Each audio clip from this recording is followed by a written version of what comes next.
Assalamualaikum warahmatullahi wabarakatuh. Yang terhormat Bapak Dr. Samsul Hidayat, SE, SPD, MPD, MM, CHRO, CFTR. Perkenalkan, nama saya Rian Sinjaya dari kelas MJ701. Saya akan mempresentasikan ujian akhir semester manajemen strategik dengan tema permasalahan ketenaga kerjaan di Indonesia. Pembahasan dari presentasi saya yaitu yang pertama, permasalahan upah real yang rendah, yang kedua, diskriminasi usia dalam rekrutmen tenaga kerja, ketiga, tingginya PHK dan berkurangnya pekerja tetap, empat, tidak dibayarnya pesangon korban PHK, kelima, dominasi sektor informal dan gig ekonomi, keenam, pengangguran muda yang tinggi, dan yang ketujuh adalah dampak perang dagang dan perlambatan ekonomi global. Pertama yaitu permasalahan upah real yang rendah. Analisis masalahnya yaitu upah real adalah kemampuan daya beli pekerja setelah memperhitungkan inflasi. Ketika kenaikan upah lebih rendah dibandingkan kenaikan biaya hidup, maka pekerja mengalami penurunan kesejahteraan. Dalam berita disebutkan bahwa formulasi pengupahan dalam UU Cipta Kerja dianggap menghasilkan kenaikan upah yang tidak mampu mengejar kenaikan kebutuhan hidup. Data BPS menunjukkan rata-rata upah buruh Indonesia pada Agustus 2024 sebesar 3,27 juta per bulan, naik sekitar 2,81% dibanding tahun sebelumnya. Namun, kenaikan tersebut belum tentu mampu mengimbangi kenaikan biaya hidup di berbagai daerah. Penyebabnya yaitu yang pertama, formula kenaikan upah terlalu berorientasi pada inflasi dan pertumbuhan ekonomi. Kedua, produktivitas pekerja belum meningkat signifikan. Ketiga, tingginya jumlah tenaga kerja membuat posisi tawar buruh lemah. Dan yang terakhir, keempat, dominasi sektor informal dalam upah rendah. Dampaknya yaitu yang pertama, konsumsi rumah tangga melemah. Kedua, daya beli masyarakat menurun. Ketiga, peningkatan utang rumah tangga. Dan yang terakhir adalah kemiskinan pekerja atau working poor. Problem solvingnya yaitu dari jangka pendek. Yang pertama, penyesuaian UMP atau UMK berbasis kebutuhan hidup layak. Kedua, bantuan subsidi transportasi dan pangan bagi pekerja berupa rendah. Dan penguatan pengawasan pembayaran upah minimum. Lalu untuk problem solving jangka panjangnya, yaitu yang pertama, reformasi sistem pengupahan berbasis produktivitas dan biaya hidup regional, investasi besar dalam peningkatan keterampilan pekerja, dan peningkatan industrialisasi bernilai tambah tinggi. Selanjutnya adalah diskriminasi usia dalam rekrutmen kerja. Yang pertama yaitu adalah analisis masalahnya. Banyak lowongan kerja di Indonesia menetapkan batas usia maksimal 25-30 tahun. Akibatnya, korban PHK usia 35-45 tahun kesulitan masuk kembali ke pasar kerja. Yang kedua, terjadi pemborosan modal manusia atau human capital waste. Dan yang ketiga, pengalaman kerja menjadi tidak dihargai. Penyebabnya yaitu pertama, tidak adanya regulasi anti diskriminasi usia yang kuat. Kedua, perusahaan menganggap pekerja muda lebih murah. Dan yang ketiga, budaya rekrutmen yang menekankan usia daripada kompetensi. Dampaknya yaitu pertama, pengangguran jangka panjang, menurunnya produktivitas nasional, dan ketimpangan kesempatan kerja. Problem solving dari diskriminasi usia dalam rekrutmen kerja yaitu pertama, program solving jangka pendeknya, larangan batas usia pada lowongan kecuali pekerjaan tertentu, dan pengawasan iklan lowongan kerja oleh pemerintah. Lalu problem solving jangka panjangnya, revisi UU Ketenagakerjaan terkait anti diskriminasi, program reskilling pekerja usia menengah, dan sistem sertifikasi kompetensi nasional. Selanjutnya yang ketiga yaitu tingginya PHK dan berkurangnya pekerja tetap. Dari segi analisis masalah, dibandingkan pekerja tetap, perusahaan semakin banyak menggunakan yang pertama outsourcing, kedua kontrak jangka pendek, dan yang ketiga adalah pekerja magang. Lalu penyebabnya yaitu ketidakpastian ekonomi global, upaya efisiensi biaya tenaga kerja, dan regulasi yang lebih fleksibel pasca UU Cipta Kerja. Dampaknya yaitu yang pertama, ketidakpastian pendapatan kerja, turunnya loyalitas dan produktivitas, dan menurunnya konsumsi rumah tangga. Problem solving dari tingginya PHK dan berkurangnya pekerja, yaitu dari problem solving jangka pendeknya. Yang pertama, insentif pajak bagi perusahaan yang mempertahankan pekerja tetap.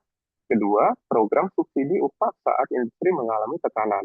Lalu problem solving jangka panjangnya, pembangunan industri manufaktur padat karya modern dan mendorong investasi pada sektor berorientasi ekspor. Yang keempat yaitu tidak dibayarnya pesangon korban PHK. Analisis masalah dari tidak dibayarnya pesangon korban PHK ini yaitu banyak perusahaan yang tidak memenuhi kewajiban pesangon setelah pegawainya itu di PHK. Karena penyebabnya, yang pertama, lemahnya pengawasan ketenagakerjaan, sulitnya proses hukum bagi pekerja, lalu tidak adanya dana jaminan pesangon nasional. Dampaknya yaitu pekerja kehilangan sumber pendapatan mendadak dan meningkatnya kemiskinan pasca PHK. Problem solving jangka pendeknya yaitu pembentukan database nasional korban PHK dan Satgas PHK dengan kewenangan penegakan hukum. Lalu untuk problem solving jangka panjangnya, dana jaminan pesangon nasional dan digitalisasi laporan hubungan industrial. Selanjutnya ada dominasi sektor informal dan gig ekonomi. Dari permasalahan ini, analisis masalahnya yaitu menurut data BPS sekitar 58% pekerja Indonesia berada di sektor informal. Contohnya yaitu pengemudi ojek online, kurir, pedagang informal, dan pekerja lepas. Penyebabnya yaitu kurangnya lapangan kerja formal, rendahnya investasi sektor manufaktur, dan kemudahan masuk ke sektor formal. Dampaknya yaitu tidak adanya jaminan kerja, tidak ada jenjang karir, dan pendapatan tidak stabil. Dari dominasi sektor informal dan gig ekonomi, untuk problem solving jangka pendek dan jangka panjangnya yaitu yang pertama, problem solving jangka pendek, perlindungan BPJS bagi pekerja platform digital, dan standarisasi tarif minimum kerja gig. Untuk jangka panjangnya, transformasi ekonomi menuju manufaktur dan ekonomi digital, pengembangan UMKM menjadi formal. Selanjutnya yaitu untuk pengangguran muda yang tinggi. Untuk permasalahan ini, dalam berita disebut pengangguran usia 15 sampai 24 tahun mencapai 17,3%. Masalah ini menunjukkan adanya mismatch antara pendidikan dan kebutuhan industri. Sementara itu, BPS mencatat penambahan angkatan kerja sebanyak 4,4 juta orang sepanjang 2024. Penyebabnya yaitu kurikulum tidak sesuai kebutuhan industri, rendahnya kualitas pendidikan vokasi, dan kurangnya pengalaman kerja lulusan baru. Dampaknya yaitu pertama bonus demografi tidak optimal, potensi meningkatnya kemiskinan generasi muda, dan brainwaste. Untuk problem solving jangka pendeknya yaitu program magang bersertifikat nasional dan insentif perekrutan fresh graduate. Dan jangka panjangnya yaitu link and match pendidikan dengan industri, revitalisasi SMK dan politeknik, dan pengembangan pusat pelatihan berbasis AI dan digital skills.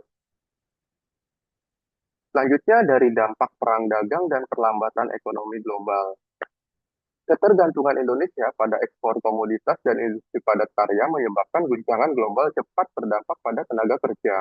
Menurut perhitungan Celios yang dikutip dalam berita, perang dagang berpotensi menurunkan output ekonomi hingga 164 triliun rupiah dan mengurangi sekitar 1,2 juta lapangan pekerjaan pada tahun 2025.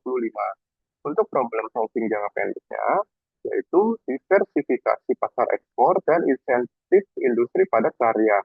Untuk jangka panjangnya, hilirisasi industri, penguatan pasar domestik, dan pengembangan industri teknologi dan manufaktur berteknologi tinggi. Kesimpulan dari berbagai macam problem solving dari presentasi ini yaitu masalah ketenaga kerjaan Indonesia bukan sekedar kurangnya lapangan kerja, melainkan adanya ketidaksesuaian antara pertumbuhan ekonomi dan kualitas kerja yang tercipta. Meskipun tingkat pengangguran terbuka relatif rendah, sekitar di angka 48 sampai 49%, kualitas pekerjaan masih menjadi tantangan karena tingginya sektor informal, rendahnya upah real, maraknya PHK, diskriminasi usia, dan tingginya pengangguran muda. Solusi yang paling efektif adalah kombinasi antara reformasi regulasi ketenagakerjaan, peningkatan produktivitas tenaga kerja, perlindungan pekerja, serta penciptaan lapangan kerja formal berbasis industri bernilai tambah tinggi. Tanpa perbaikan struktural tersebut, bonus demografi Indonesia beresiko berubah menjadi beban demografi dalam 1 dekade ke depan. Berikut adalah data referensi dari eh, presentasi saya kali ini. Terima kasih. Mohon maaf jika ada kesalahan atau kekurangan dalam penyampaian presentasi saya. Wassalamualaikum warahmatullahi wabarakatuh.